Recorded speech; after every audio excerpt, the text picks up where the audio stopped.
Durante años se han construido barcos cada vez más grandes, cargueros, petroleros y superbuques, diseñados para cruzar los océanos sin dificultad.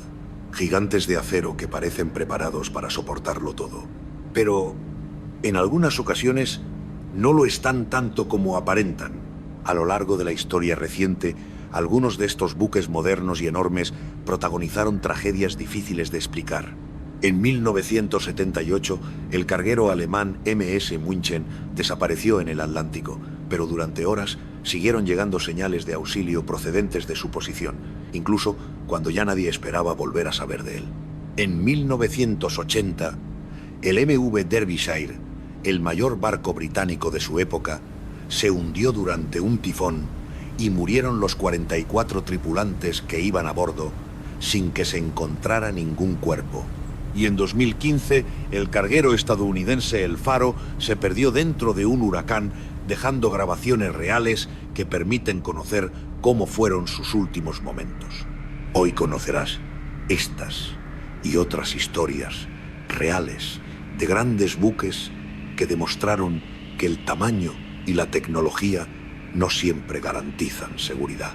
Relájate, ponte cómodo y bienvenido a Detrás de la Historia.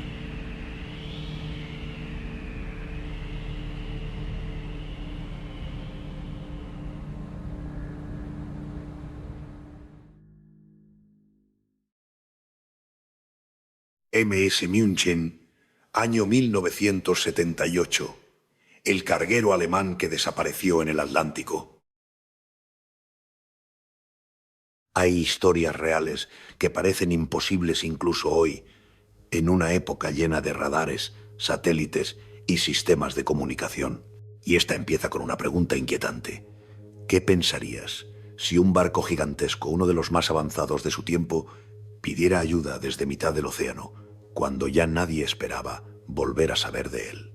Eso fue exactamente lo que ocurrió con el MS München, un carguero alemán que en diciembre de 1978 comenzó a enviar señales extrañas que desconcertaron a operadores de radio de varios países.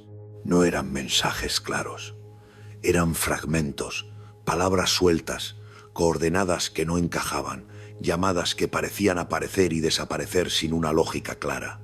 Algunos operadores creyeron estar escuchando interferencias, otros pensaron que se trataba de un error técnico, pero todos coincidieron en algo.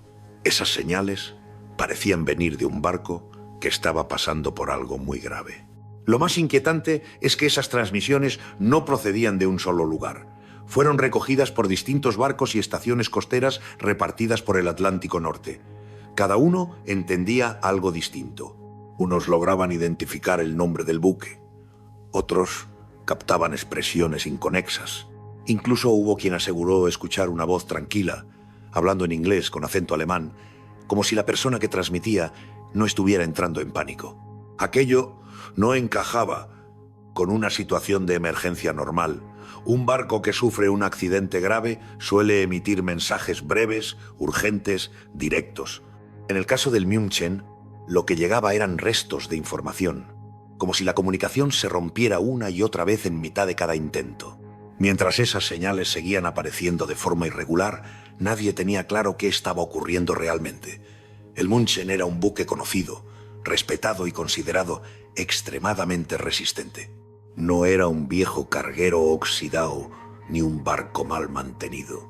Por eso durante las primeras horas muchos pensaron que simplemente estaba atravesando mal tiempo y que todo quedaría en un susto. Sin embargo, con el paso de las horas, la preocupación empezó a crecer. Las transmisiones no cesaban del todo, pero tampoco ofrecían respuestas claras. Era como si alguien intentara explicar una situación límite sin poder terminar nunca la frase. Para entender por qué aquello resultó tan desconcertante, hay que retroceder unas horas.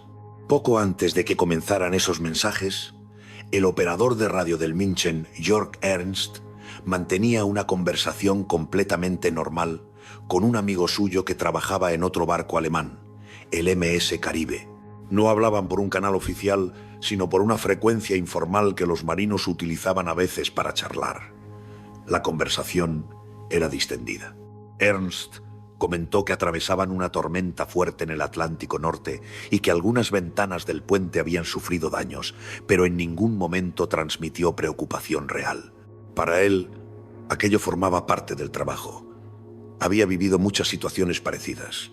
Cuando su amigo le propuso cambiar de frecuencia para escucharse mejor, Ernst lo rechazó. Dijo que no hacía falta. Antes de cortar la comunicación, se despidió con una frase sencilla, casi cotidiana: que tengas buen viaje, nos vemos pronto. Nadie podía imaginar que esas serían las últimas palabras conocidas procedentes del München. Ese contraste es uno de los aspectos más duros de esta historia. No hubo una llamada desesperada previa. No hubo aviso de un problema grave. Solo una conversación normal que pocas horas después adquiriría un peso imposible de ignorar.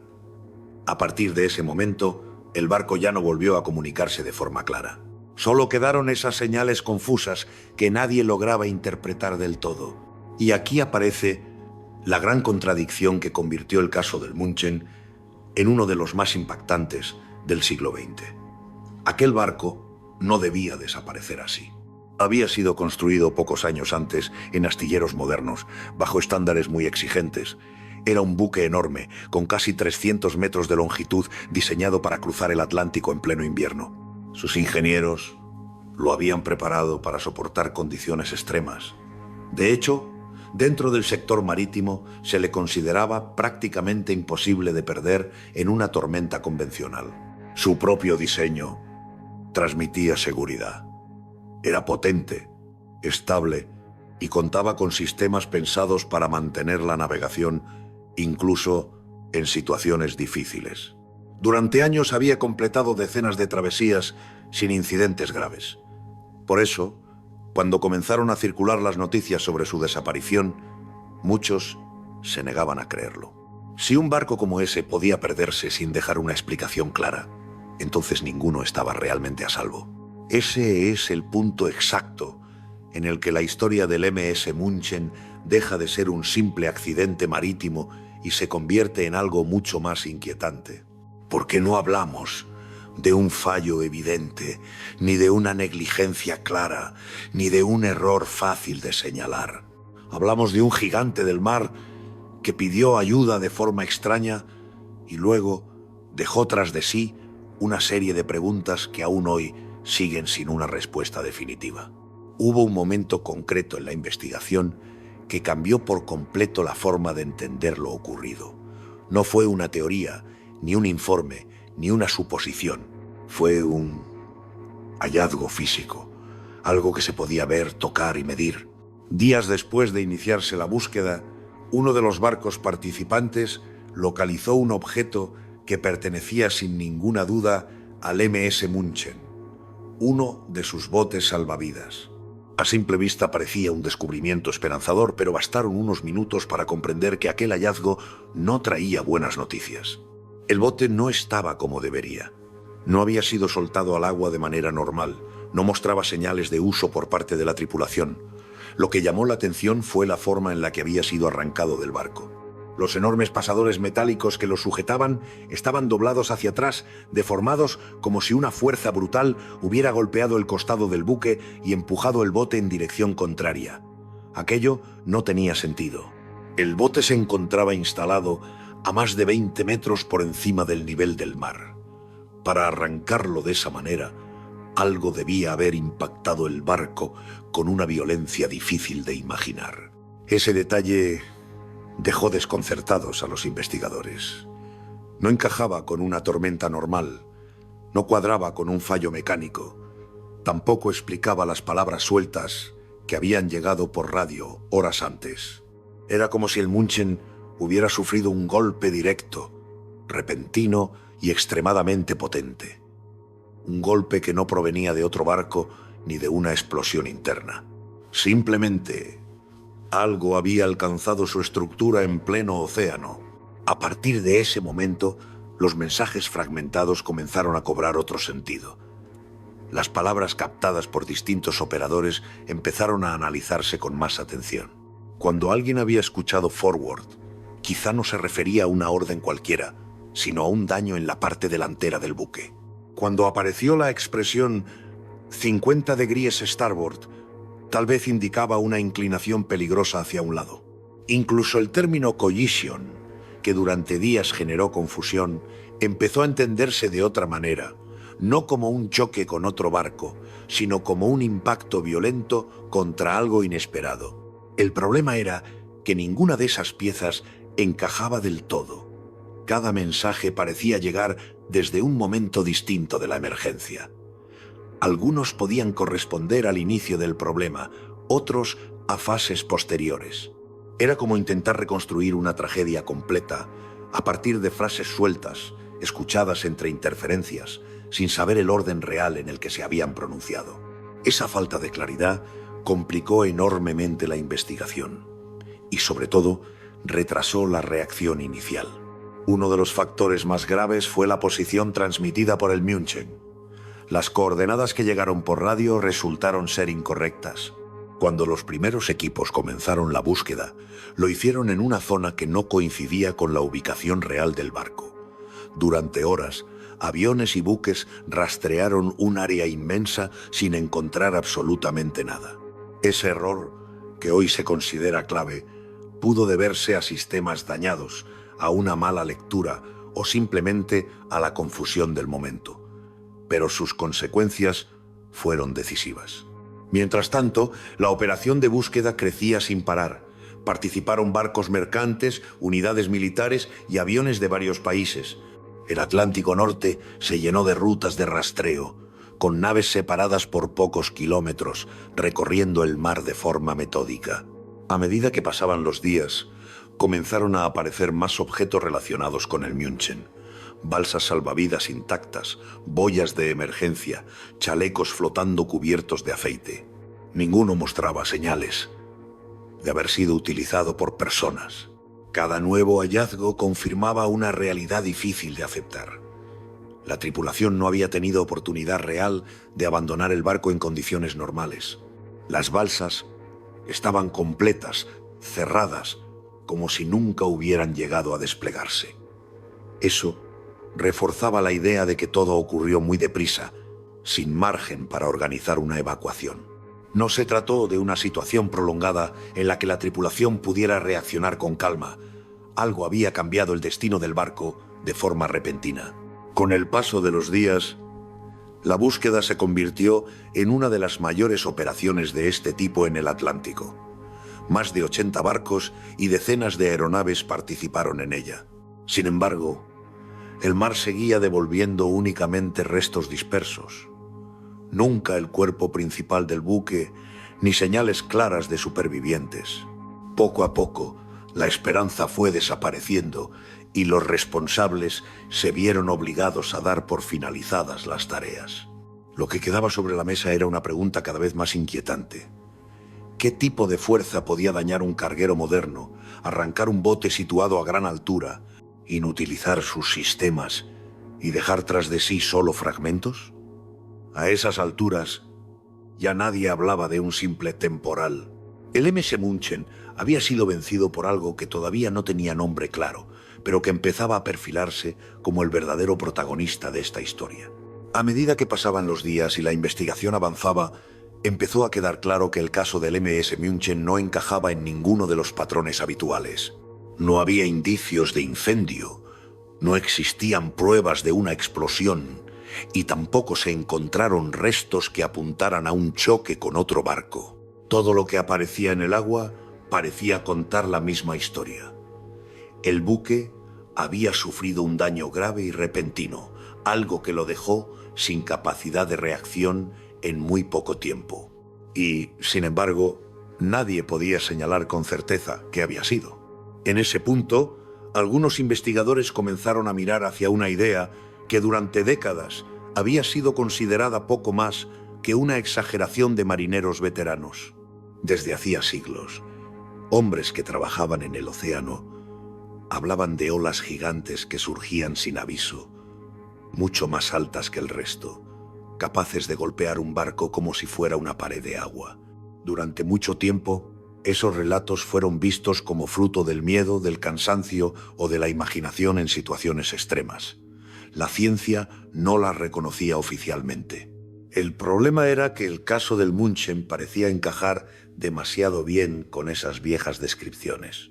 El daño localizado en la parte superior del barco, la violencia necesaria para arrancar el bote salvavidas y la rapidez con la que todo se vino abajo no podían explicarse solo por viento y oleaje normales.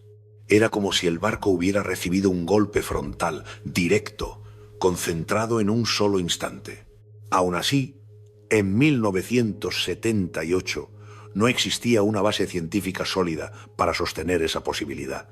Los estudios de la época aseguraban que olas de ese tamaño eran prácticamente imposibles. Los modelos matemáticos utilizados indicaban que una ola realmente gigantesca solo podría aparecer una vez cada varios miles de años. Bajo esa lógica, aceptar que una de ellas había destruido el München resultaba difícil de justificar. Por eso, durante años, la investigación oficial utilizó expresiones ambiguas. Se hablaba de un evento inusual, de condiciones excepcionales, de una combinación poco frecuente de factores. Nadie se atrevía a nombrar directamente aquello que muchos sospechaban. El concepto existía en la mente de los marinos, pero aún no tenía respaldo académico. El giro llegó casi 2 décadas después, en un lugar muy distinto al Atlántico. El 1 de enero de 1995, una plataforma de gas situada en el Mar del Norte registró algo inesperado. Sus sensores detectaron una ola que superaba ampliamente todo lo que los modelos teóricos consideraban posible. No era una estimación visual ni un testimonio humano. Era un registro automático, medido y comprobable. Aquella ola tenía una altura descomunal. Ese momento cambió por completo la forma de entender el océano.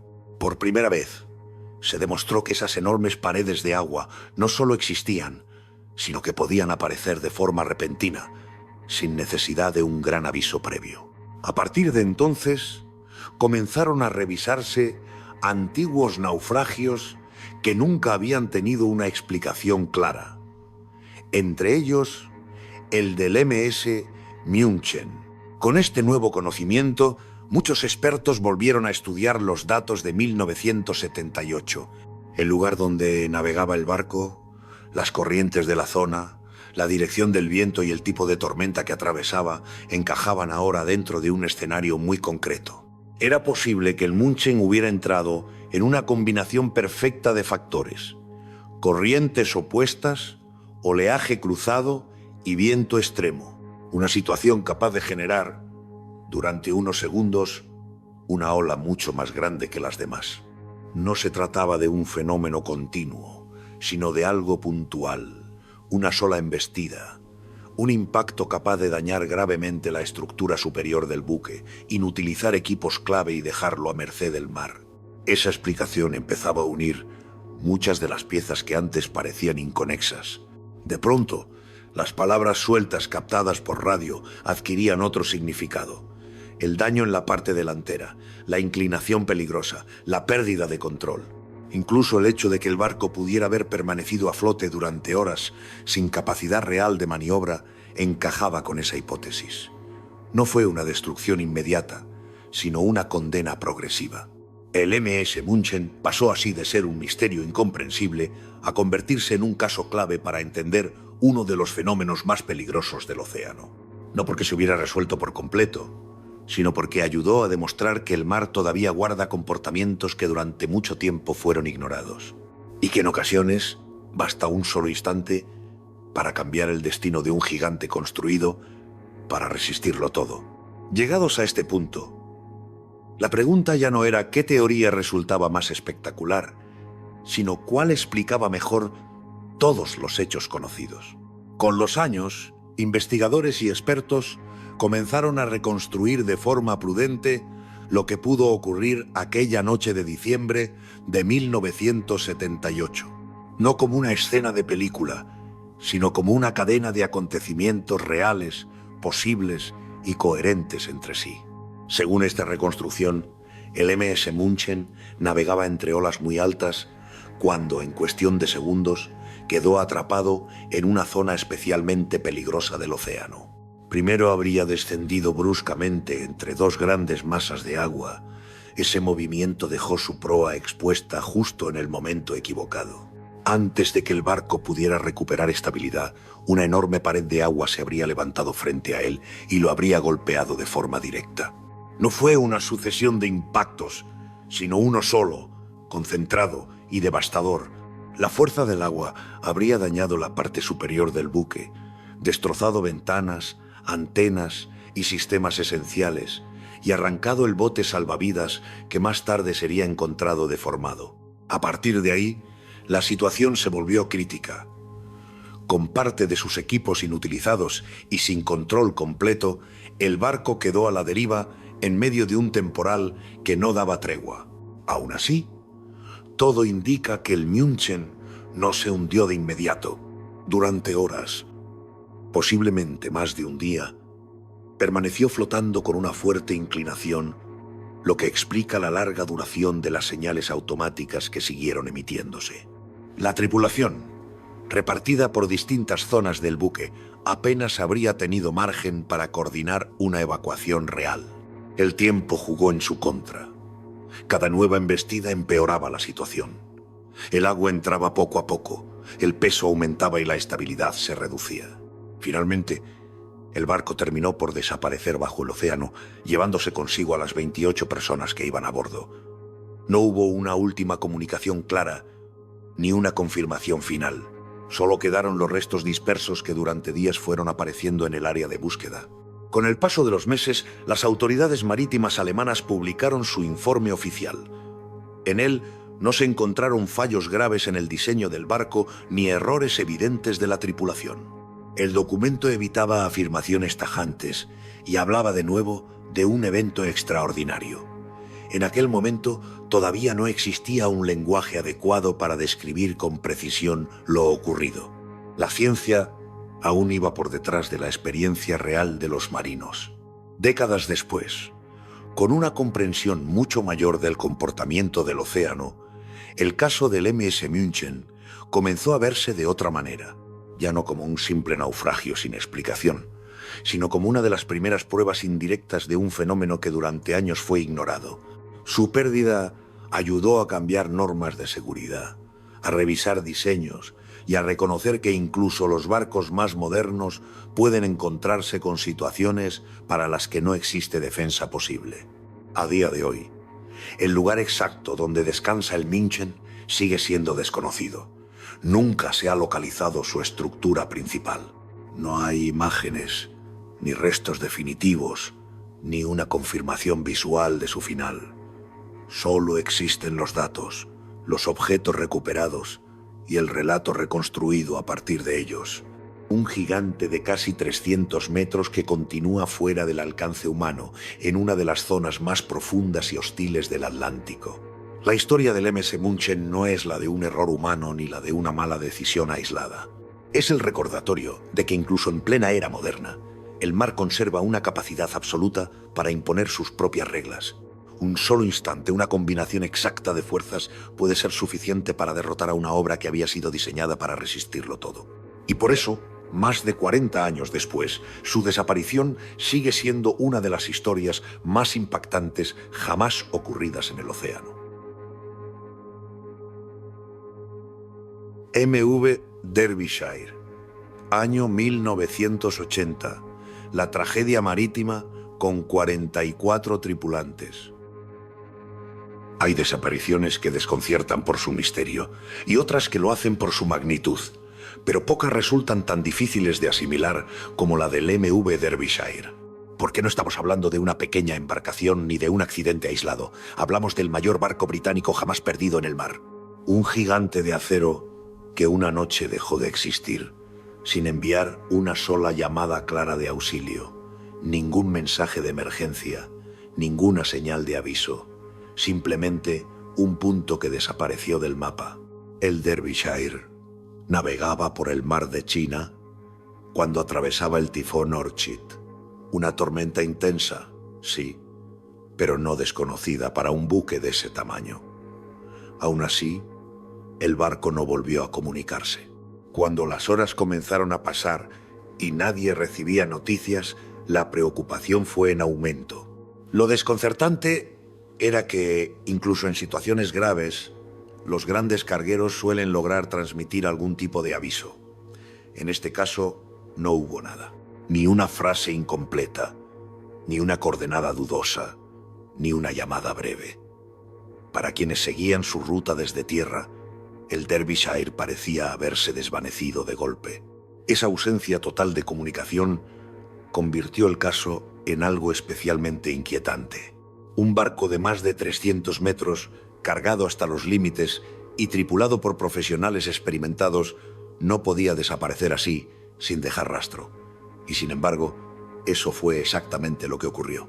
Durante los primeros días, los equipos de búsqueda recorrieron la zona sin encontrar absolutamente nada. Ni restos flotando, ni manchas de combustible, ni señales que indicaran una lucha desesperada contra el mar. Era como si el océano hubiera borrado toda huella. A bordo del Derbyshire viajaban 44 personas. Hombres con años de experiencia, acostumbrados a travesías largas y condiciones difíciles. Algunos llevaban décadas trabajando en el mar. Ninguno era novato. Sin embargo, ninguno regresó. Y lo más duro para sus familias fue no recibir ninguna explicación clara. No hubo cuerpos. No hubo objetos personales. No hubo pruebas que permitieran entender cómo fueron sus últimos momentos. Solo un vacío absoluto. Las semanas pasaron y la búsqueda terminó por cancelarse. Las autoridades dieron por perdido el barco y a toda su tripulación. La explicación oficial fue directa. El tifón había sido demasiado fuerte.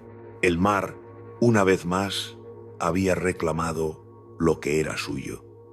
Para muchos, aquello parecía suficiente. Para otros, no, porque cuanto más se analizaba el caso, más preguntas aparecían. El Derbyshire no era un buque antiguo ni frágil. Había sido botado pocos años antes y representaba lo mejor de la ingeniería naval británica.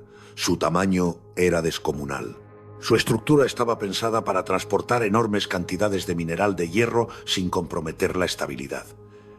Era un barco diseñado para resistir mares duros y temporales prolongados.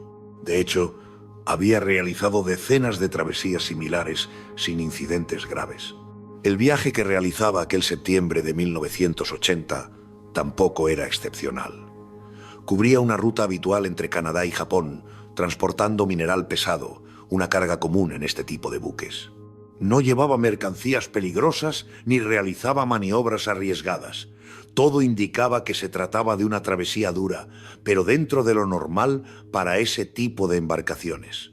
Por eso, cuando se anunció oficialmente su pérdida, muchos dentro del sector marítimo quedaron desconcertados.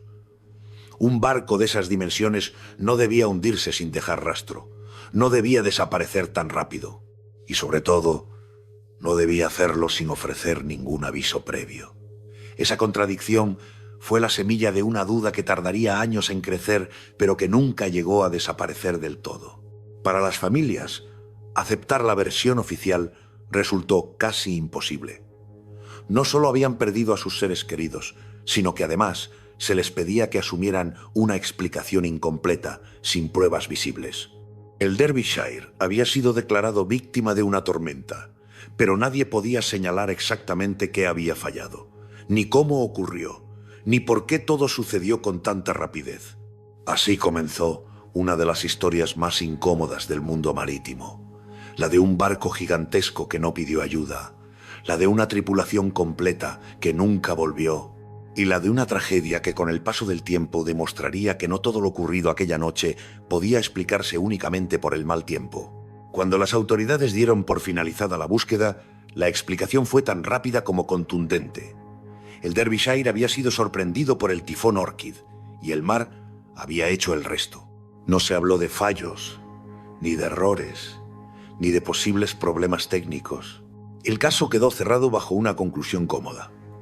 Una tormenta extrema había sido suficiente para acabar con el barco más grande que Gran Bretaña había construido jamás. Para muchos, Aquella versión resultó tranquilizadora. Para otros, demasiado simple. Los informes oficiales no entraban en detalles, no explicaban por qué no hubo ninguna llamada de emergencia, no aclaraban por qué no apareció ni un solo resto significativo. Tampoco abordaban cómo un buque diseñado para soportar condiciones severas podía desaparecer tan rápido. El tifón era presentado como una fuerza imparable, casi incuestionable, y con eso se daba por terminada la investigación. Sin embargo, para las familias de los 44 tripulantes, esa explicación no bastaba. Pasaban los meses y no recibían respuestas nuevas. No existían pruebas físicas. No había restos que confirmar el hundimiento. Solo palabras. Con el tiempo, esa falta de información comenzó a generar una sensación de abandono. No pedían culpables inmediatos. Solo querían entender qué había ocurrido realmente. Algunos familiares empezaron a investigar por su cuenta. Revisaron informes técnicos, hablaron con antiguos marinos y consultaron a ingenieros navales. Poco a poco fueron detectando algo inquietante. Barcos similares al Derbyshire habían reportado problemas estructurales en determinadas zonas, especialmente en la parte delantera. Eran advertencias que no aparecían reflejadas en los comunicados oficiales. Cuanto más profundizaban, más evidente resultaba que la investigación inicial había sido superficial. No se realizaron estudios independientes, no se analizaron posibles defectos de diseño. Todo se había resumido en una causa genérica: mal tiempo. Para quienes habían perdido a sus familiares, aquello sonaba a una forma de pasar página demasiado rápido. La pregunta empezó a repetirse con insistencia. ¿Por qué nadie quería mirar más allá del tifón? El Derbyshire no era un barco cualquiera. Representaba una inversión enorme, un símbolo de la industria naval británica. Admitir un fallo estructural habría tenido consecuencias graves, no solo económicas, sino también legales y políticas. Con el paso de los años, la lucha de las familias se volvió más firme. Insistieron ante organismos marítimos, escribieron a autoridades y presionaron para que el caso se reabriera. No buscaban escándalo, buscaban verdad. Pero durante mucho tiempo se encontraron con muros administrativos y respuestas repetidas. Para el sistema, el asunto estaba cerrado. Mientras tanto, el Derbyshire permanecía en el fondo del océano, sin que nadie hubiera visto aún su estructura. Nadie sabía realmente cómo se había partido, cómo había entrado el agua o cuánto tiempo tardó en hundirse. Todo eran suposiciones basadas en una tormenta que, aunque fuerte, no explicaba todas las anomalías. Fue entonces cuando surgió la duda más incómoda de todas. Una pregunta que nadie quería formular en voz alta, pero que empezaba a flotar entre los familiares y algunos expertos. ¿Y si el problema no estuvo solo en el mar? ¿Y si el barco tenía un punto débil que ya era conocido antes de su pérdida? Esa posibilidad habría un escenario completamente distinto, porque si existía un fallo previo, alguien lo sabía. Y si alguien lo sabía, entonces el hundimiento del Derbyshire no había sido solo una tragedia natural, sino también el resultado de decisiones tomadas mucho antes de que el barco entrara en el tifón. Esa sospecha, todavía sin pruebas firmes, marcaría el inicio de una batalla que duraría casi 20 años. Durante casi 20 años, el Derbyshire permaneció fuera del alcance humano, oculto a una profundidad extrema. Pero a finales de los años 90, la presión constante de las familias y los avances tecnológicos hicieron posible algo que hasta entonces parecía inalcanzable: localizar los restos del barco. Cuando finalmente se obtuvieron las primeras imágenes del fondo marino, lo que apareció en las pantallas cambió por completo la historia. El pecio no mostraba el aspecto que muchos esperaban. No había una gran fractura central ni señales de que el barco se hubiera partido por la mitad al hundirse, como se había afirmado durante años. En su lugar, la estructura parecía colapsada hacia adentro, con daños concentrados en la zona delantera. Aquello no encajaba con la versión oficial. No parecía el resultado de una tormenta cualquiera, sino el efecto de una entrada masiva de agua desde la parte superior. Ese descubrimiento obligó a reabrir el caso. Por primera vez, existían pruebas reales que contradecían los informes iniciales. El Derbyshire no había sido simplemente vencido por el tifón. Algo había fallado antes de que el mar hiciera el resto, y ese algo tenía que ver con su propio diseño. Los estudios posteriores señalaron un punto crítico: las grandes escotillas situadas en la parte frontal del barco. Estas estructuras, encargadas de proteger las bodegas, estaban sometidas a una presión enorme cuando el buque navegaba con mal tiempo. Bajo determinadas condiciones podían deformarse y permitir que el agua entrara con una fuerza devastadora. Una vez que eso ocurría, el peso del mineral de hierro aceleraba el proceso de hundimiento de forma imparable. Lo más inquietante fue descubrir que este problema no era exclusivo del Derbyshire. Otros barcos de la misma serie habían registrado incidentes similares, aunque sin consecuencias fatales. Existían informes previos que advertían de esa vulnerabilidad, pero nunca fueron tratados como una amenaza grave. Reconocerla habría significado aceptar que varios buques compartían un defecto peligroso. A medida que esta información salió a la luz, la historia adquirió un tono mucho más incómodo. Ya no se trataba solo de una tragedia marítima, sino de una cadena de decisiones en la que el factor económico pesaba demasiado. Modificar el diseño, reforzar estructuras o retirar barcos del servicio suponía costes millonarios. Mirar hacia otro lado resultaba más sencillo. Las familias, que durante años habían sido ignoradas, encontraron por fin respaldo en expertos independientes. Los nuevos análisis demostraban que el hundimiento no fue inevitable. Si el fallo estructural hubiera sido corregido a tiempo, el Derbyshire podría haber resistido el tifón o al menos haber tenido margen para emitir una señal clara de emergencia. Ese descubrimiento cambió la percepción pública del caso. El mar ya no era el único responsable. La tragedia tenía raíces más profundas, relacionadas con decisiones tomadas mucho antes de que el barco zarpara en su último viaje. Durante años, la verdad había quedado enterrada junto al pecio, protegida por informes incompletos y explicaciones convenientes. El Derbyshire dejó de ser solo el mayor barco británico perdido en el océano. Se convirtió en el símbolo de lo que ocurre cuando la seguridad se subordina al beneficio y cuando reconocer un error resulta más costoso que ocultarlo. Y aunque habían pasado casi 2 décadas, la historia aún no había terminado. Porque lo que estaba a punto de revelarse pondría en evidencia cuánto tiempo puede tardar la verdad en salir a la superficie. Con las nuevas pruebas sobre la mesa, ya no fue posible mantener la versión oficial durante más tiempo. Las autoridades marítimas se vieron obligadas a reconocer que el hundimiento del Derbyshire no podía explicarse únicamente por el tifón. La investigación se reabrió de forma formal y por primera vez se aceptó que el diseño del barco había jugado un papel decisivo en su pérdida.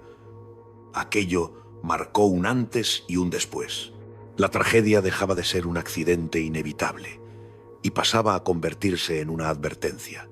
Los informes finales concluyeron que el agua entró por la parte delantera del buque tras ceder las estructuras que protegían las bodegas. Una vez dentro, el peso del mineral de hierro actuó como una carga mortal. El barco perdió estabilidad en muy poco tiempo y se hundió sin dar margen real a la tripulación para reaccionar. Esa explicación aclaraba por qué no hubo una llamada de auxilio clara y por qué el Derbyshire desapareció tan rápido. La confirmación llegó demasiado tarde para las 44 personas que viajaban a bordo, pero no fue inútil. Las conclusiones del caso obligaron a modificar normativas internacionales y a revisar el diseño de numerosos cargueros similares que seguían navegando por todo el mundo.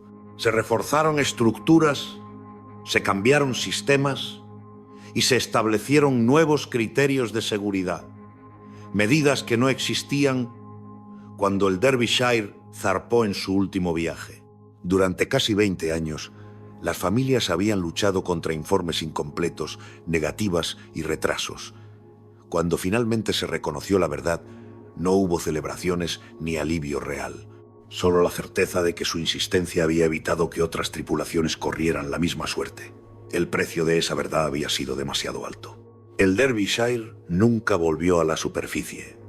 Su estructura sigue descansando a miles de metros de profundidad, fragmentada por el impacto y por el tiempo. No existe una imagen completa de su forma final, solo registros, análisis y restos dispersos que permiten reconstruir lo ocurrido. Aún así, su historia continúa viva en cada normativa que cambió y en cada barco que hoy navega con mayores garantías. Esta tragedia dejó una enseñanza clara. El mar es impredecible, pero no todo lo que ocurre en él es inevitable.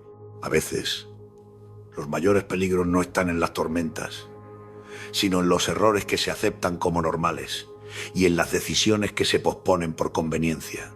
El MV Derbyshire no solo fue el mayor barco británico perdido en el océano, fue el caso que demostró que incluso las verdades más profundas pueden tardar décadas en salir a la luz, pero siempre acaban haciéndolo. El Faro, año 2015, cuando la tecnología no fue suficiente. Desde el primer momento, la historia de El Faro obliga a mirar el mapa del Atlántico con otros ojos. No porque el barco navegara por una zona desconocida, sino porque avanzaba directamente hacia un fenómeno que ya estaba mostrando una fuerza fuera de lo habitual. En octubre de 2015, mientras gran parte del océano comenzaba a reorganizar sus rutas para evitar una tormenta en crecimiento, el carguero estadounidense El Faro mantenía su travesía con normalidad. No era una nave pequeña ni improvisada, transportaba carga habitual y contaba con una tripulación completa de 33 personas. Aún así, su rumbo lo llevaba cada vez más cerca de un sistema meteorológico que pronto se transformaría en un huracán. Lo que hace especialmente dura esta historia es que no ocurrió de forma repentina. No fue un accidente inmediato ni un giro inesperado. El peligro se fue formando poco a poco. A medida que pasaban las horas, las previsiones cambiaban y la intensidad de la tormenta aumentaba. Otros barcos de la zona optaron por modificar su trayectoria. Algunos retrasaron la travesía. Otros buscaron rutas más largas pero seguras. El Faro, sin embargo, continuó adelante. A bordo no reinaba el caos. La navegación seguía su curso habitual. La tripulación cumplía con sus tareas diarias, consciente de que atravesar mal tiempo formaba parte del trabajo. Nadie imaginaba aún hasta qué punto la situación podía deteriorarse. El barco llevaba décadas surcando el mar y había superado otras tormentas.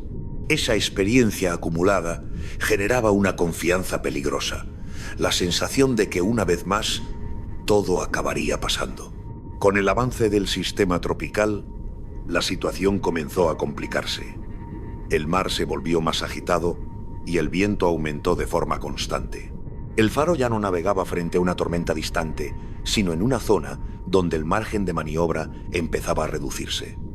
Aún así, el barco seguía avanzando. Cambiar de rumbo en ese punto no era una decisión sencilla. Implicaba retrasos, consumo extra y asumir que la travesía se había calculado mal. Esa es una de las claves del caso. No hubo una única decisión fatal, sino una sucesión de pequeñas elecciones que sumadas fueron empujando al barco hacia una situación límite. Cada hora que pasaba reducía las opciones. Cada milla recorrida acercaba más al carguero al núcleo de la tormenta. Mientras tanto, el huracán Joaquín ganaba fuerza. Lo que inicialmente parecía un fenómeno controlable comenzó a intensificarse de forma rápida. Las previsiones quedaban desactualizadas en pocas horas. El océano, que al principio mostraba signos de dureza habitual, empezó a transformarse en un entorno cada vez más hostil. Para cuando la gravedad del fenómeno fue plenamente evidente, el Faro ya se encontraba en una posición comprometida. A bordo, la preocupación comenzó a crecer. La travesía ya no se percibía como una situación incómoda, sino como un desafío serio. Sin embargo, el barco seguía teniendo propulsión y capacidad de maniobra. Mientras eso fuera así, aún existía la sensación de control. El problema era que esa sensación podía desaparecer en cualquier momento. La historia del Faro no empieza con un golpe repentino. sino con una confianza progresiva que se fue erosionando poco a poco. Un barco que siguió avanzando mientras el escenario cambiaba a su alrededor. Una tripulación que confiaba en su experiencia y un océano que hora tras hora iba cerrando todas las salidas posibles. A partir de ese momento, la travesía dejó de ser una navegación complicada y empezó a convertirse en una situación realmente peligrosa. El Faro no era un barco nuevo. Llevaba décadas en servicio y aunque había pasado revisiones y seguía autorizado para navegar, su diseño pertenecía a otra época. Había sido construido cuando las rutas, las previsiones y las exigencias del mar eran muy distintas. Durante años, eso no había supuesto un problema. Pero ahora el barco se enfrentaba a un escenario para el que no había sido concebido. El viento aumentaba, las olas crecían y el movimiento del buque se volvía cada vez más brusco. La tripulación empezó a notar cómo la navegación se hacía más difícil de lo habitual. Aún así, el barco continuaba avanzando. Mientras mantuviera potencia, todavía existía margen para corregir la situación. El problema era que ese margen se estaba reduciendo con rapidez. En medio de ese empeoramiento progresivo, ocurrió el primer gran golpe. El barco comenzó a experimentar problemas con su propulsión. No se trató de una avería inmediata y total, sino de una pérdida de rendimiento que fue empeorando con el paso del tiempo. La velocidad disminuyó y el control se volvió menos preciso. En un mar en calma, aquello habría sido manejable. Dentro de un huracán en crecimiento, era una señal muy preocupante. Con menos potencia disponible, el Faro ya no podía orientarse con la misma facilidad frente a las olas. Cada corrección exigía más esfuerzo. Cada maniobra tardaba más en ejecutarse. Poco a poco, el barco empezó a quedar expuesto de forma más directa al oleaje. La sensación de dominio comenzó a resquebrajarse. A medida que la tormenta seguía intensificándose, el agua empezó a abrirse paso por zonas donde no debía. No fue una entrada masiva al principio, sino filtraciones que iban complicando la estabilidad. El peso adicional afectaba al equilibrio del buque y aumentaba la inclinación. Esa inclinación, aunque aún no era extrema, empezaba a condicionar los movimientos a bordo. En ese punto, la situación dejó de depender únicamente del clima. El barco ya no estaba luchando solo contra el huracán, sino también contra sus propias limitaciones. Cada problema generaba otro nuevo. La pérdida de potencia dificultaba la orientación. La mala orientación favorecía la entrada de agua, y el agua a su vez hacía aún más difícil recuperar el control. La tripulación trató de afrontar la situación con profesionalidad. Se revisaron sistemas, se evaluaron opciones y se intentó mantener el funcionamiento del barco el mayor tiempo posible. Nadie estaba ante un escenario desconocido, pero sí ante uno que empeoraba minuto a minuto. El margen de error se había vuelto mínimo. El Faro seguía flotando, pero ya no navegaba con normalidad. Su avance era lento, irregular y cada vez más condicionado por el mar. En ese momento, el barco se encontraba en una posición extremadamente vulnerable. Ya no se trataba de decidir si cambiar de rumbo, sino de si aún era posible hacerlo. Ese fue el punto de inflexión. El instante en el que la travesía dejó de ser una elección y pasó a ser una lucha por mantener el control. A partir de ahí, cualquier fallo adicional podía resultar definitivo. Y el océano, en pleno crecimiento del huracán, no ofrecía ninguna tregua. Hubo un momento en el que la tripulación comprendió que la situación había cruzado una línea difícil de revertir. El Faro seguía flotando, pero ya no respondía como debía. La inclinación del barco aumentaba poco a poco y cada movimiento exigía un esfuerzo mayor. El mar golpeaba sin descanso y el viento empujaba con una fuerza constante. En esas condiciones, mantener el control se convirtió en una tarea agotadora, tanto para el barco como para quienes estaban a bordo. La preocupación ya no era solo avanzar o cambiar de rumbo. Ahora el objetivo era mantener la estabilidad el mayor tiempo posible. Cualquier desplazamiento interno, cualquier cambio brusco podía empeorar la inclinación. La tripulación comenzó a notar cómo el entorno de trabajo se volvía cada vez más complicado. Caminar resultaba difícil. Algunos espacios empezaban a quedar parcialmente inutilizados. Aún así, nadie abandonó su puesto. Cada miembro del equipo intentaba cumplir con su función dentro de un escenario que se deterioraba minuto a minuto. Mientras tanto, el agua seguía entrando. No de golpe, sino de forma constante. Esa entrada progresiva tenía un efecto acumulativo. El peso adicional afectaba al equilibrio general y hacía que el barco reaccionara con más lentitud. El faro ya no luchaba contra la tormenta en igualdad de condiciones. Cada ola encontraba un buque un poco más vulnerable que el anterior. En ese contexto, las decisiones se volvieron cada vez más difíciles. No había opciones claras. Cambiar de rumbo requería potencia suficiente, y esa potencia ya no estaba garantizada. Permanecer en la misma trayectoria implicaba seguir recibiendo el impacto directo del huracán. Cada alternativa presentaba riesgos graves. El margen de maniobra se había reducido a mínimos. A pesar de todo, la tripulación continuó evaluando la situación con profesionalidad. Se revisaron sistemas una y otra vez. Se intentó mantener operativos los equipos esenciales. La prioridad era conservar el control el mayor tiempo posible. Mientras el barco siguiera respondiendo, existía una pequeña posibilidad de salir adelante. Pero esa posibilidad comenzó a desaparecer cuando la inclinación aumentó de forma más evidente. El faro empezó a escorarse con mayor intensidad. Ese cambio no fue repentino, pero sí preocupante. Cada grado adicional complicaba el funcionamiento de los sistemas y dificultaba cualquier maniobra. La estabilidad, que hasta entonces había sido el mayor aliado del buque, se estaba convirtiendo en su principal problema.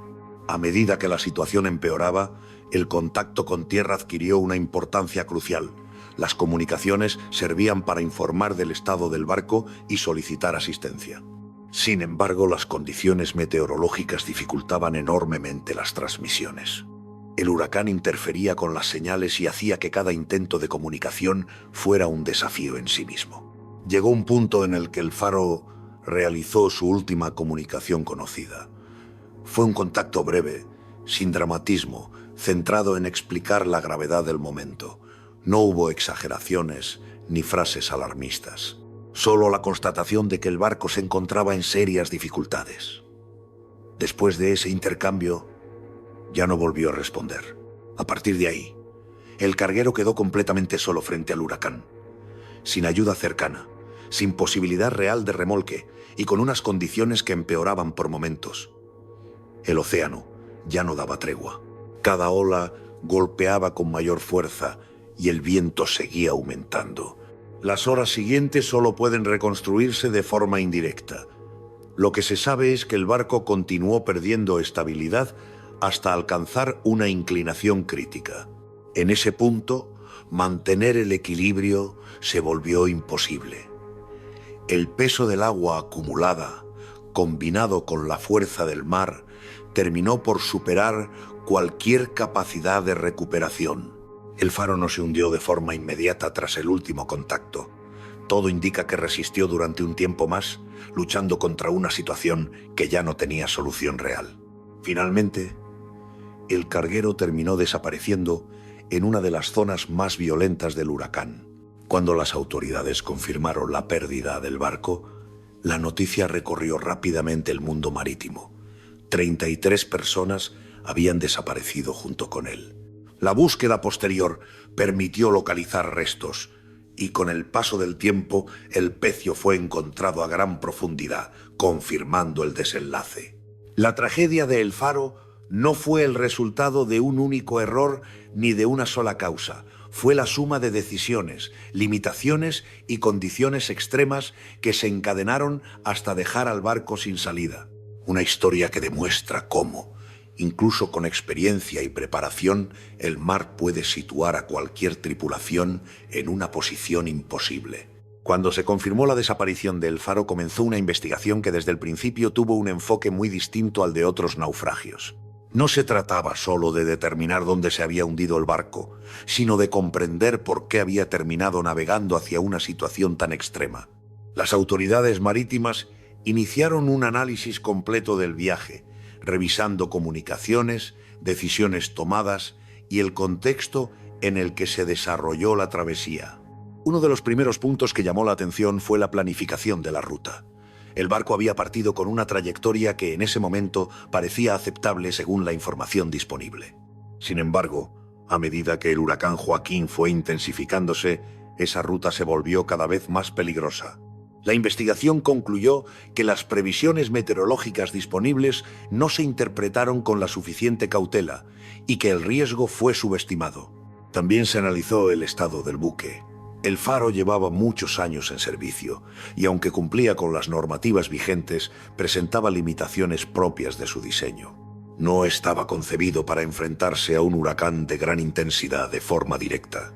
Esa realidad no significaba que el barco fuera inseguro en condiciones normales, pero sí que su margen de resistencia era menor ante situaciones extremas. Otro aspecto clave fue la toma de decisiones a bordo. La investigación dejó claro que no hubo negligencia deliberada ni actuaciones imprudentes intencionadas. Las decisiones se tomaron basándose en la experiencia, en la información disponible y en la presión de mantener la travesía. Sin embargo, el análisis posterior demostró que, en escenarios de rápido empeoramiento, incluso pequeñas demoras pueden marcar la diferencia. A lo largo de los meses siguientes, los investigadores reconstruyeron con detalle las últimas horas del barco. Se revisaron datos, se compararon tiempos y se analizaron posibles alternativas. El objetivo no era buscar culpables individuales, sino identificar qué factores habían convergido para producir la tragedia. La conclusión fue clara.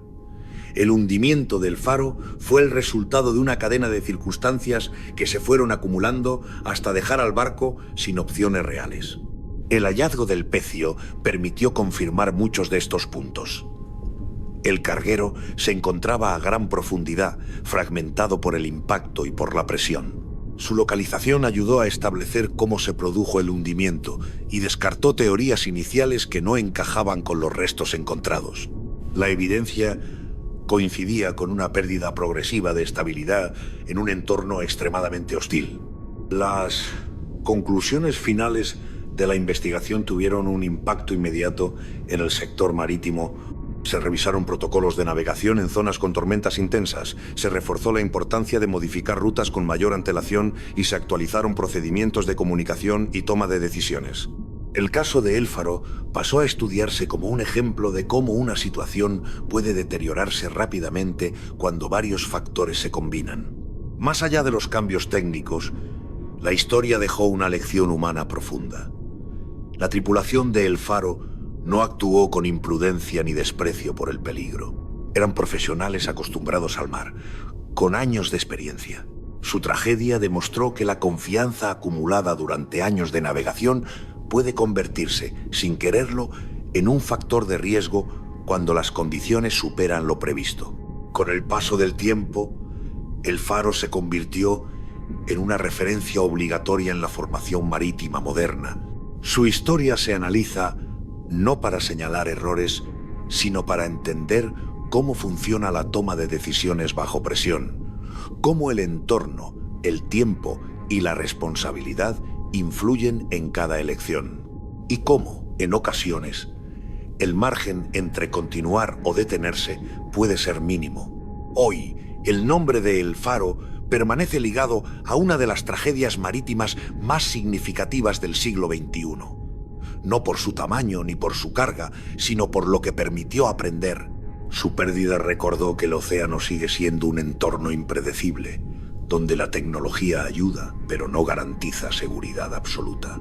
El caso dejó una enseñanza clara. En el mar, anticiparse siempre es más importante que resistir. Y aunque las normas, los sistemas y la experiencia han avanzado enormemente, ninguna embarcación está completamente a salvo cuando la naturaleza decide imponer sus propias condiciones.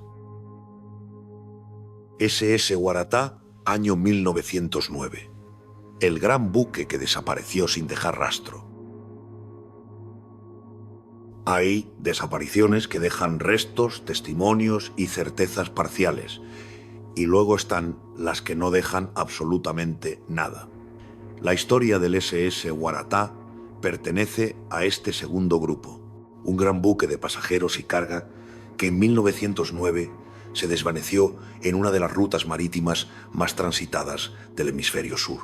No hubo llamadas de auxilio, no hubo restos flotando y no se recuperó un solo cuerpo.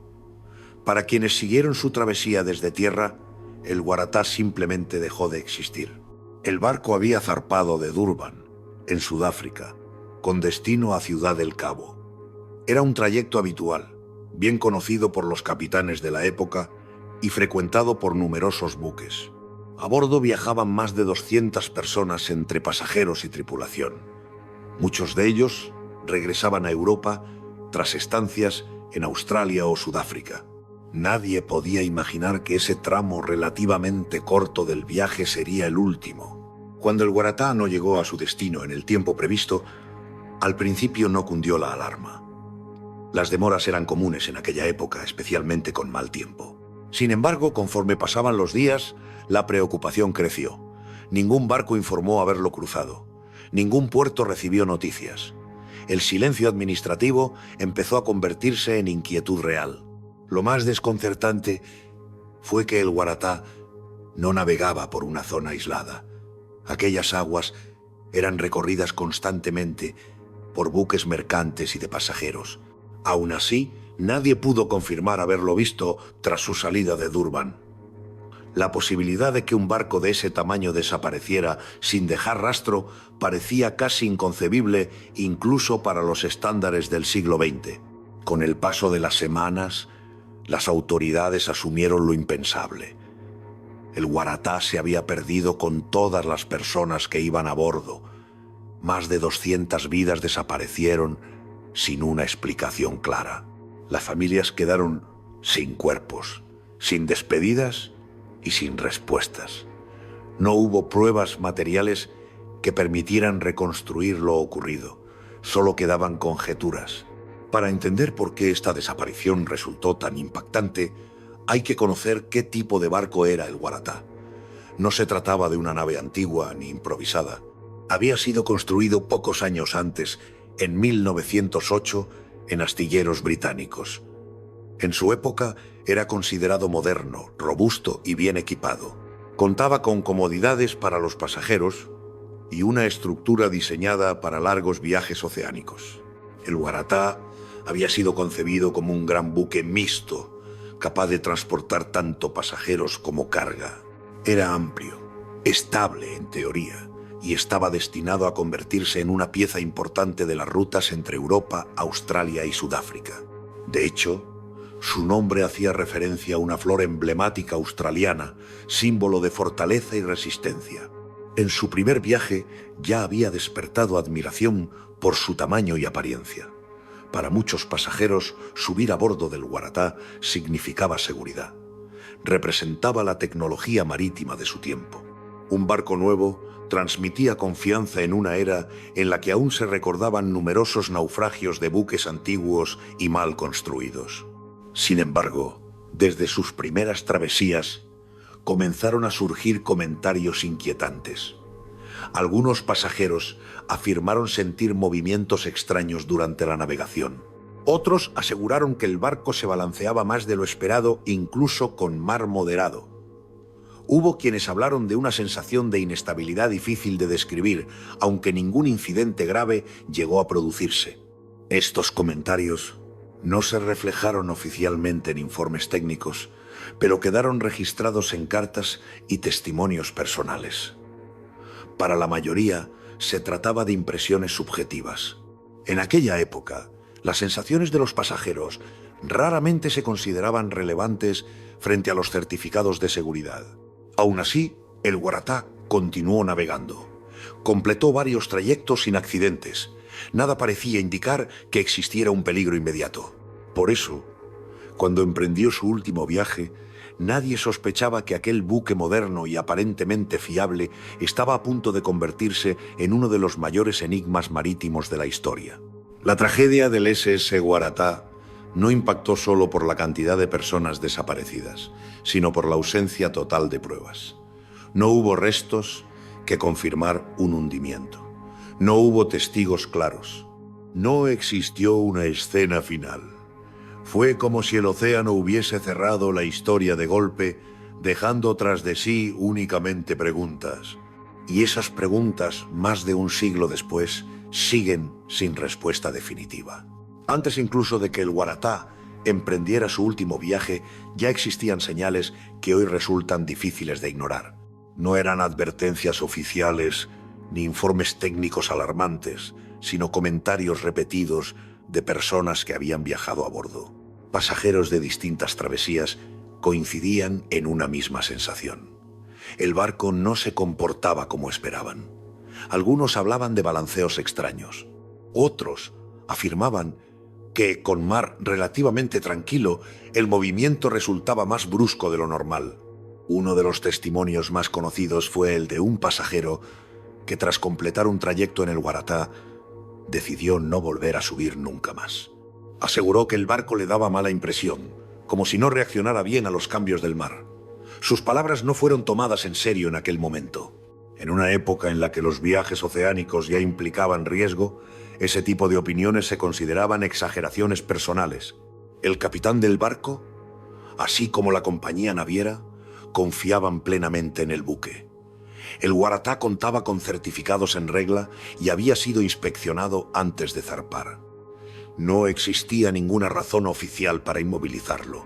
Por eso, pese a los comentarios, siguió operando con normalidad. El 26 de julio de 1909, el Waratah zarpó de Durban rumbo a Ciudad del Cabo. A bordo viajaban pasajeros, tripulantes y una carga diversa. El tiempo en el momento de la salida no era especialmente preocupante, aunque se esperaba mal mar más adelante. Nada fuera de lo habitual para esa ruta. Horas después de abandonar el puerto, el barco fue visto por última vez. Un buque cercano informó haberlo observado luchando contra un mar agitado. Según ese testimonio, el Waratah avanzaba con dificultad, elevándose y cayendo entre grandes olas. Esa fue la última vez que alguien pudo afirmar con certeza haberlo visto. Después de ese avistamiento, no hubo más noticias. Conforme pasaron los días, las autoridades comenzaron a organizar la búsqueda. Se desplegaron barcos por la zona y se pidió colaboración a otros buques mercantes. Sin embargo, los resultados fueron desalentadores. No se encontraron restos flotando, ni equipaje, ni partes del casco. Nada que confirmara un naufragio concreto.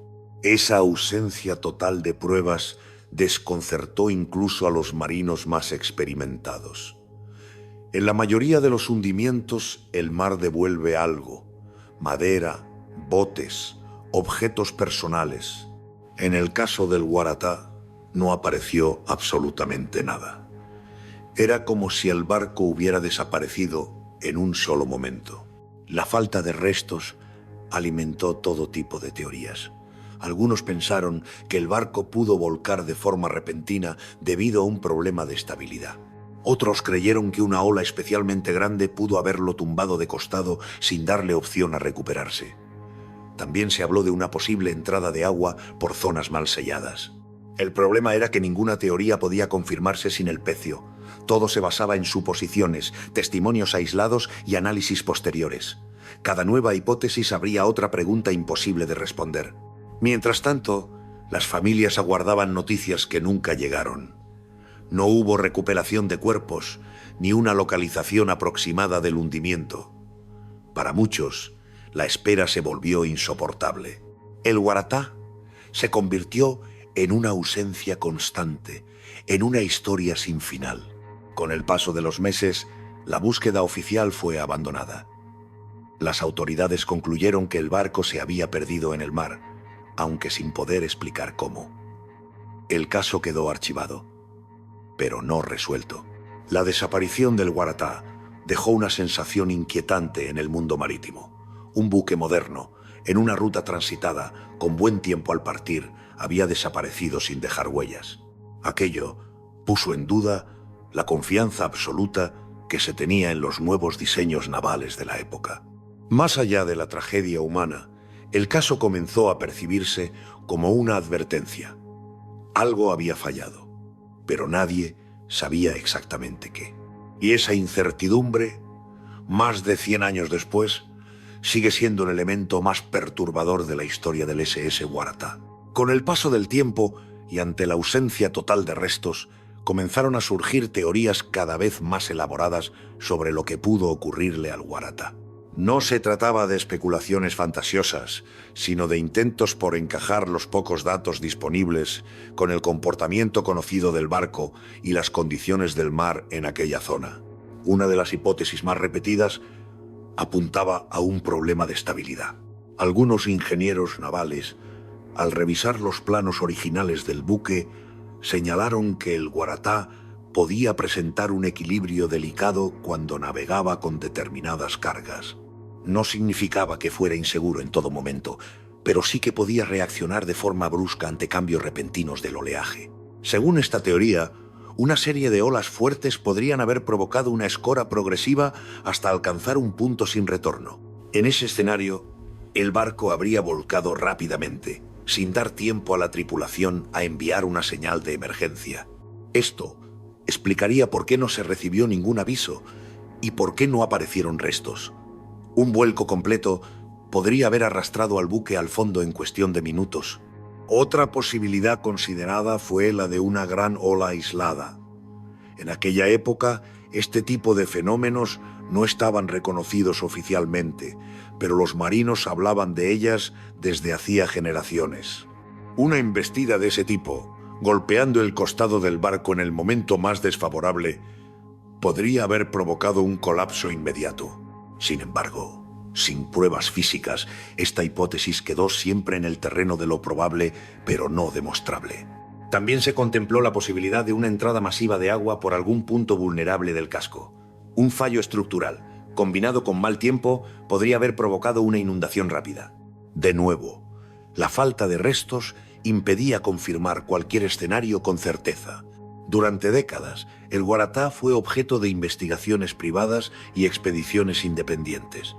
Varios equipos intentaron localizar el pecio utilizando los medios disponibles en cada época. Se analizaron corrientes, se revisaron rutas marítimas y se estudiaron testimonios antiguos. Algunos afirmaron haber encontrado señales en el fondo marino, pero ninguna de ellas pudo verificarse de forma concluyente. Cada intento fallido aumentaba el aura del misterio. A diferencia de otros grandes naufragios, el Waratah no ofrecía un punto final claro. No había una localización exacta. No existía una prueba definitiva que permitiera cerrar el caso. A principios del siglo XXI, nuevas expediciones equipadas con tecnología más avanzada volvieron a rastrear la zona donde se creía que el barco había desaparecido. Se utilizaron sistemas de exploración submarina capaces de cubrir grandes áreas. Aún así, los resultados fueron nuevamente negativos. El fondo marino, irregular y extenso, seguía ocultando cualquier rastro del buque. Esta sucesión de fracasos reforzó la idea de que el Waratah podría encontrarse en una zona mucho más profunda o alejada de lo previsto. Las corrientes del Índico, especialmente complejas, podían haber desplazado el barco tras el hundimiento o dificultado su localización. Mientras tanto, la historia del Waratah comenzaba a ocupar un lugar especial dentro de los grandes misterios marítimos. No por la espectacularidad del hundimiento, sino por la ausencia total de certezas. Incluso el Titanic, perdido solo 3 años después, ofreció restos, testimonios y una reconstrucción detallada. El Waratah, en cambio, permanecía envuelto en incógnitas. Con el paso de las generaciones, el caso fue adquiriendo una dimensión casi legendaria dentro del mundo naval. Sin embargo, a diferencia de otras historias exageradas con el tiempo, aquí los hechos seguían siendo igual de desconcertantes que en 1909. Nada nuevo había permitido cerrar la herida. Para los descendientes de las víctimas, la incertidumbre se convirtió en parte de la historia familiar. No hubo un lugar donde llorar, ni una tumba, ni una explicación definitiva. Solo un nombre grabado en registros y una desaparición sin respuesta. El SS Waratah quedó así marcado como uno de los pocos grandes buques de pasajeros del que no se tiene constancia física alguna. Un gigante del mar que más de un siglo después continúa fuera del alcance humano. Y mientras no se encuentre su pecio, todas las teorías seguirán siendo eso, intentos de explicar cómo un barco moderno para su tiempo pudo desaparecer en cuestión de horas sin dejar una sola prueba de su final. Con el paso de los años, el caso del Waratah dejó de ser solo una tragedia marítima para convertirse en una referencia histórica. No porque se hubiera descubierto nueva información, sino precisamente por lo contrario. El hecho de que un buque de gran tamaño desapareciera sin dejar pruebas físicas lo convirtió en un ejemplo extremo de los límites del conocimiento humano frente al mar. A comienzos del siglo XX, la navegación vivía una etapa de confianza creciente. Los barcos eran cada vez más grandes, más rápidos y aparentemente más seguros. El Waratah representaba esa mentalidad. Era moderno, estaba bien equipado y contaba con certificados que avalaban su funcionamiento. Su pérdida demostró que la tecnología de la época aún tenía puntos ciegos importantes. Tras su desaparición, varias compañías navieras comenzaron a revisar con mayor atención el comportamiento de los buques en mar agitado. Aunque no se pudo establecer una causa definitiva, el caso del Waratah influyó en la forma de analizar la estabilidad y la distribución de peso. A partir de entonces, las sensaciones de los pasajeros y los informes internos empezaron a recibir más atención, aunque de forma lenta y desigual. Con el tiempo, el Waratah fue comparado con el Titanic, que se hundiría solo 3 años después. Sin embargo, ambos casos eran muy distintos. El Titanic dejó supervivientes, restos y una reconstrucción clara de los hechos. El Waratah, en cambio, no dejó nada. Esa diferencia lo convirtió en una historia aún más inquietante. Mientras el Titanic pudo ser explicado, el Waratah quedó suspendido en una incógnita permanente. Durante más de un siglo, su nombre ha aparecido en libros, investigaciones y documentales. Cada generación ha intentado resolver el enigma con los medios disponibles en su época, pero el océano no ha devuelto ninguna respuesta definitiva. Ni una placa del casco, ni un objeto reconocible, ni una señal clara que permita confirmar qué ocurrió realmente aquella noche. Ese vacío ha convertido al Waratah en uno de los pocos grandes buques de pasajeros de los que no existe una escena final. No hay un punto exacto en el mapa donde decir aquí terminó todo. Solo una franja inmensa de océano donde el barco fue visto por última vez. Más allá de teorías y búsquedas fallidas, el legado del Waratah es profundamente humano. Más de 200 personas partieron en un viaje que debía durar unos días y nunca regresaron. Sus familias quedaron atrapadas en una espera sin cierre. No hubo funerales completos ni despedidas reales. La desaparición se convirtió en una herida abierta que pasó de padres a hijos. Con el paso del tiempo, el caso dejó una enseñanza silenciosa. No todos los desastres dejan pruebas. Y no todas las tragedias pueden explicarse. A veces, la historia solo permite reconstruir lo que pudo haber pasado, no lo que ocurrió con certeza. El Waratah también recordó algo fundamental sobre la navegación de aquella época. Muchos avances técnicos existían, pero la comprensión del comportamiento del mar aún era limitada. La confianza en los nuevos diseños convivía con desconocimientos importantes. En ese contexto, un error de cálculo o una debilidad estructural podía tener consecuencias irreversibles. Hoy, más de 100 años después, el SS Waratah sigue siendo uno de los mayores misterios marítimos jamás registrados. No porque existan elementos sobrenaturales ni teorías extrañas, sino porque la realidad ofrece muy pocas pistas. Su historia permanece abierta, suspendida en el tiempo. El océano, que ha devuelto restos de innumerables naufragios, decidió no devolver nada en este caso.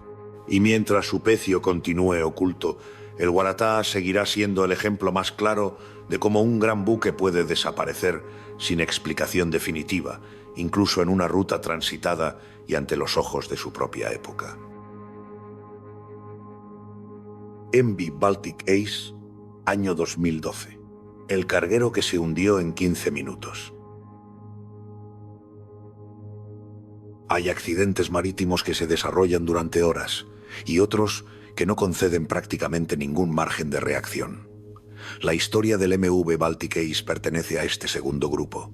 Un gran carguero moderno que en diciembre de 2012 pasó de navegar con normalidad a desaparecer bajo el mar en apenas 15 minutos. Un tiempo tan corto que dejó a su tripulación sin apenas opciones para escapar. El Baltic Ace cruzaba el Mar del Norte durante la noche, una de las zonas con mayor tráfico marítimo de Europa.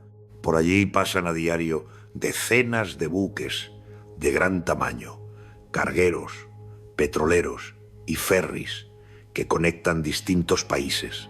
Todo está regulado, vigilado y coordinado. Precisamente por eso, nadie esperaba que un accidente de esa magnitud pudiera producirse de forma tan rápida. En mitad de esa travesía, el Baltic Ace colisionó con otro gran buque, el portacontenedores Corvus J. El impacto fue violento y directo. No se trató de un roce ni de un golpe superficial. La colisión abrió el casco del Baltic Ace en una zona crítica. Desde ese instante, la situación se volvió irreversible. El agua comenzó a entrar de forma masiva, no lentamente, sino con una fuerza que superó cualquier intento de control. En cuestión de minutos, el barco empezó a inclinarse de manera peligrosa. La tripulación apenas tuvo tiempo de comprender lo que estaba ocurriendo. No hubo margen para analizar la situación ni para aplicar protocolos con calma. Todo sucedió demasiado deprisa. A bordo viajaban 24 personas. 11 de ellas no lograron salir.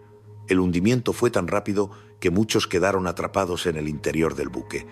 Algunos estaban descansando. Otros se encontraban realizando tareas habituales. Cuando la inclinación aumentó de forma brusca, moverse por el barco se volvió casi imposible. La rapidez del accidente convirtió la evacuación en un desafío extremo. Lanzar botes salvavidas requería tiempo, coordinación y estabilidad. Nada de eso existía ya. El Baltic Ace escoraba cada vez más mientras el agua avanzaba sin freno. En apenas 15 minutos, el barco desapareció bajo la superficie. Lo más impactante del caso es que ocurrió en un entorno donde el tráfico marítimo es constante. No se trataba de un océano remoto ni de una ruta aislada. Había otros barcos cerca, había sistemas de vigilancia. Y aún así, la tragedia se desarrolló sin que pudiera evitarse. La noticia se propagó rápidamente. Un carguero moderno se había hundido en una de las zonas más controladas del mar europeo. Las labores de rescate comenzaron de inmediato, pero el frío, la oscuridad y las condiciones del mar dificultaron enormemente las operaciones. Los supervivientes que lograron abandonar el barco fueron rescatados con vida, pero 11 tripulantes nunca pudieron ser encontrados. El impacto emocional fue inmediato. La rapidez del hundimiento dejó una sensación inquietante. Incluso en plena era tecnológica, un accidente puede dejar sin margen de reacción a un buque de gran tamaño. El Baltic Ace no era viejo, ni improvisado, ni navegaba en condiciones extremas. Y aún así, desapareció en cuestión de minutos. La colisión planteó preguntas incómodas. ¿Cómo era posible que dos grandes barcos chocaran en una zona tan transitada? ¿Qué falló en la comunicación? ¿Hubo errores humanos, fallos de coordinación o exceso de confianza en los sistemas de navegación? Estas preguntas marcaron el inicio de una investigación compleja. Pero antes de que llegaran las conclusiones, lo que quedó claro fue el drama humano. 11 personas perdieron la vida sin apenas oportunidad de reaccionar. No hubo lucha prolongada contra el mar, no hubo una larga agonía. Todo fue rápido, violento y definitivo. El Baltic Ace se convirtió así en uno de los ejemplos más duros de la navegación moderna. Un recordatorio de que el peligro no siempre llega en forma de tormenta o huracán. A veces basta un solo error, un instante de mala coordinación para que incluso un gran buque quede condenado. Para comprender cómo pudo ocurrir una tragedia así, es necesario detenerse en el tipo de barco que era el Baltic Ace. No se trataba de una embarcación pequeña ni obsoleta. Era un gran carguero especializado en el transporte de vehículos, capaz de trasladar miles de coches entre países europeos. Su estructura estaba diseñada para rutas regulares y para operar en uno de los mares más vigilados del continente. El Baltic Ace navegaba habitualmente entre Bélgica y el Reino Unido. Una travesía corta, repetida cientos de veces por distintos barcos cada semana. Precisamente por esa rutina, muchos tripulantes estaban acostumbrados a un entorno que se percibía como relativamente seguro. No era una zona conocida por grandes temporales ni por aguas impredecibles, sino por su intenso tráfico. La noche del accidente, el mar no presentaba condiciones extremas. No había tormentas severas ni oleaje descontrolado. Todo apuntaba a una navegación normal. Por eso, la colisión resultó todavía más desconcertante. El otro buque implicado, el Corvus J, era un portacontenedores de gran tamaño. Ambos barcos navegaban por rutas cercanas, cada uno siguiendo su planificación. En circunstancias normales, los sistemas de navegación y la comunicación entre puentes permiten evitar este tipo de situaciones. Pero aquella noche, algo falló. La investigación posterior reveló que existió una confusión en la interpretación de las maniobras. Cada barco creyó que el otro realizaría un movimiento distinto. Ese malentendido, aparentemente pequeño, tuvo consecuencias enormes. Cuando ambos capitanes comprendieron el riesgo real, ya era demasiado tarde. El choque se produjo de forma lateral. El Corvus J impactó contra el costado del Baltic Ace, abriendo una brecha bajo la línea de flotación. Esa zona era especialmente vulnerable. El agua comenzó a entrar con una fuerza imposible de contener. A diferencia de otros accidentes, aquí no hubo un deterioro progresivo. La entrada de agua fue inmediata y masiva. En pocos minutos, varias cubiertas quedaron inundadas. El peso del agua desplazó el equilibrio del buque con rapidez. El Baltic Ace empezó a inclinarse de forma cada vez más pronunciada. Esa inclinación afectó directamente a la capacidad de evacuación. Los pasillos se volvieron inaccesibles. Algunas puertas quedaron bloqueadas. El movimiento interno se convirtió en una carrera contra el tiempo. Mientras tanto, el Corvus J logró mantenerse a flote y emitió llamadas de socorro. Otros barcos de la zona acudieron rápidamente al lugar del accidente. Sin embargo, el Baltic Ace ya se encontraba en una situación crítica. Su hundimiento avanzaba demasiado deprisa. La tripulación intentó activar los procedimientos de emergencia, pero el margen de reacción era mínimo. Muchos de los sistemas requieren estabilidad para funcionar con normalidad. Cuando el barco se escora con rapidez, incluso tareas sencillas se vuelven casi imposibles. En cuestión de minutos, el carguero alcanzó una inclinación extrema. Algunas personas lograron lanzarse al agua o subir a balsas improvisadas. Otras quedaron atrapadas en el interior, sin posibilidad de alcanzar una salida a tiempo. El Mar del Norte, en pleno invierno, presentaba además temperaturas muy bajas. Caer al agua significaba enfrentarse al frío extremo. El rescate debía ser inmediato para evitar consecuencias fatales. Los equipos de emergencia actuaron con rapidez, pero el hundimiento ya se había consumado. Cuando los primeros rescatistas llegaron, el Baltic Ace había desaparecido bajo la superficie. Solo quedaban restos flotando y personas luchando por mantenerse con vida. Este accidente puso de manifiesto una realidad inquietante. En zonas de tráfico intenso, el riesgo no siempre proviene del clima, sino de la coordinación humana. Un error de interpretación, una maniobra malentendida o una reacción tardía pueden resultar tan letales como una tormenta. El caso del Baltic Ace demostró que la navegación moderna, aunque muy avanzada, sigue dependiendo de decisiones tomadas en segundos, y cuando esos segundos fallan, el resultado puede ser irreversible. Cuando el Baltic Ace terminó de hundirse, el escenario que quedó en la superficie fue caótico. El accidente había ocurrido en plena noche, con temperaturas muy bajas y en una zona donde el tráfico marítimo no se detiene. El Mar del Norte, incluso en condiciones moderadas, puede resultar extremadamente hostil para quienes caen al agua. En ese contexto, cada minuto era decisivo. Los supervivientes que habían logrado abandonar el barco se encontraban dispersos, aferrados a restos flotantes o a balsas que apenas se mantenían estables. Los equipos de rescate llegaron con rapidez, pero se enfrentaron a una situación muy complicada. La oscuridad dificultaba la localización de personas en el agua, y el frío reducía drásticamente el tiempo de supervivencia. Aún así, varias embarcaciones lograron sacar con vida a algunos tripulantes. Cada rescate era una carrera contra el reloj. Muchos presentaban síntomas severos de hipotermia, agotamiento extremo y lesiones provocadas por el impacto o por la propia evacuación apresurada. A medida que avanzaba la noche, la esperanza comenzó a desvanecerse. Aunque se intensificaron las labores de búsqueda, las posibilidades de encontrar a más personas con vida disminuían rápidamente. 11 tripulantes seguían desaparecidos. El hundimiento había sido tan rápido que se asumía que varios de ellos no habían tenido oportunidad real de salir del interior del buque. Esa idea pesaba enormemente sobre los equipos de rescate, conscientes de que estaban buscando en condiciones cada vez más adversas. Con el amanecer, la magnitud de la tragedia se hizo plenamente visible. El Baltic Ace descansaba ya en el fondo del mar, y el área del accidente estaba cubierta por restos dispersos. La búsqueda continuó durante días, pero sin resultados positivos. Ninguno de los 11 desaparecidos pudo ser localizado. Para las familias, la confirmación fue devastadora.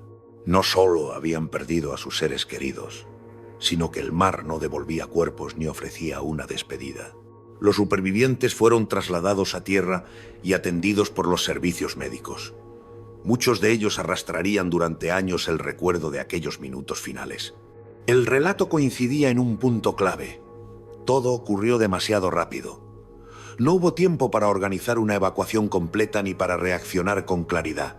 La sensación dominante fue la de una situación que se descontroló en cuestión de instantes.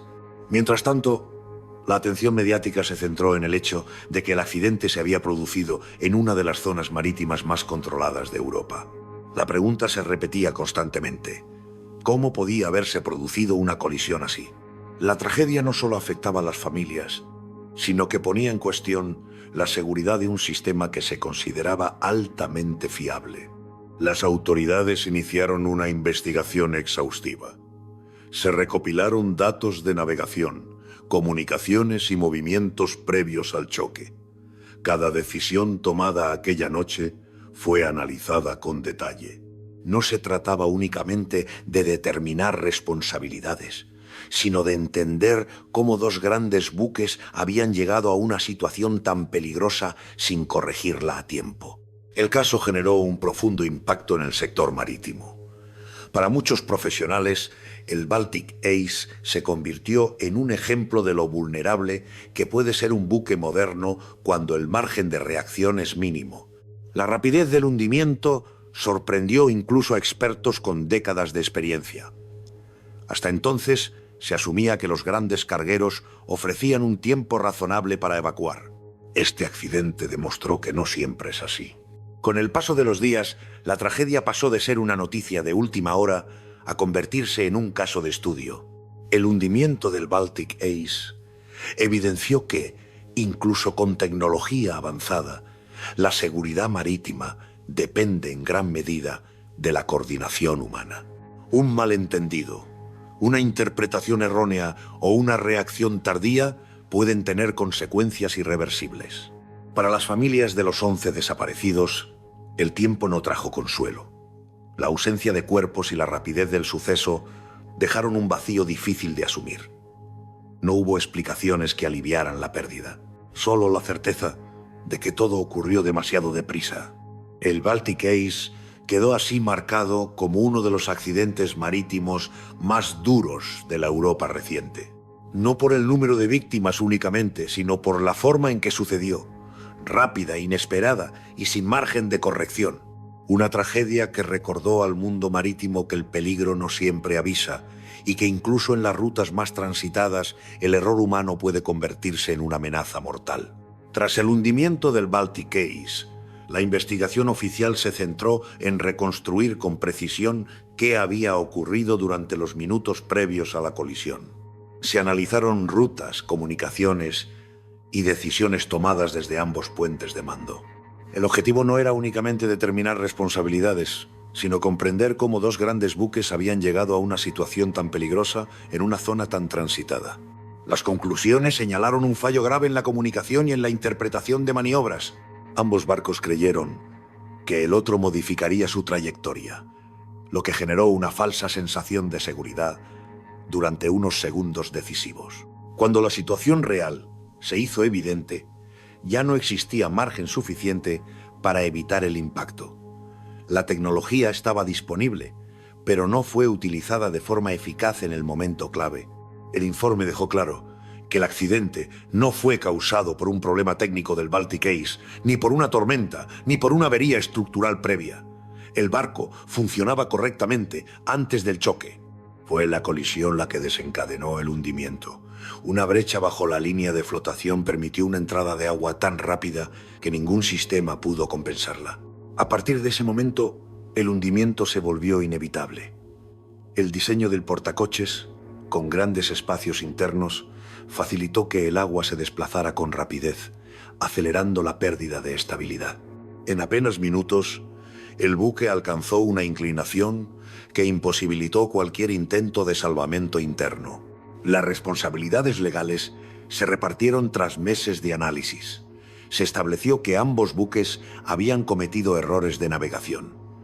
No hubo un único culpable claro, sino una cadena de decisiones incorrectas.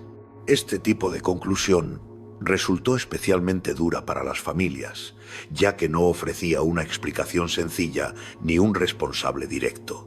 El caso tuvo consecuencias importantes en el ámbito marítimo europeo. Se revisaron protocolos de comunicación en zonas de tráfico intenso y se reforzó la necesidad de confirmar maniobras de forma clara entre buques. También se insistió en la formación sobre toma de decisiones en situaciones de cruce y aproximación. Más allá de los cambios técnicos, el Baltic Ace dejó una lección profunda. El tiempo de reacción en el mar puede ser extremadamente corto.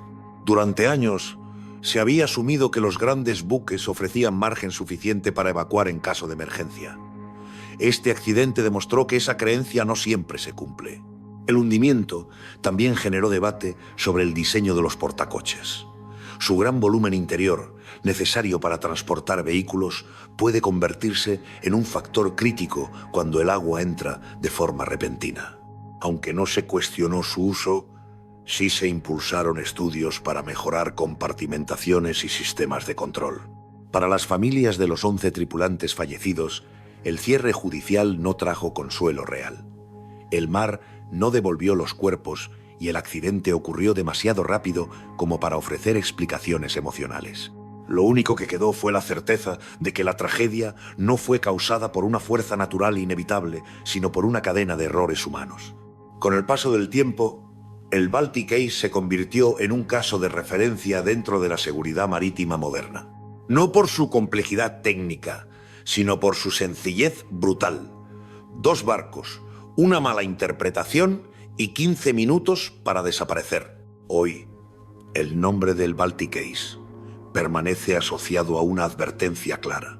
En el mar, incluso con tecnología avanzada, mapas digitales y sistemas automáticos, la navegación sigue dependiendo de decisiones humanas. Y cuando esas decisiones fallan, las consecuencias pueden ser inmediatas y definitivas. El caso recuerda que no siempre hay segundas oportunidades, que a veces el margen de corrección es mínimo y que incluso en las rutas más transitadas y aparentemente seguras del mundo, el océano no concede errores.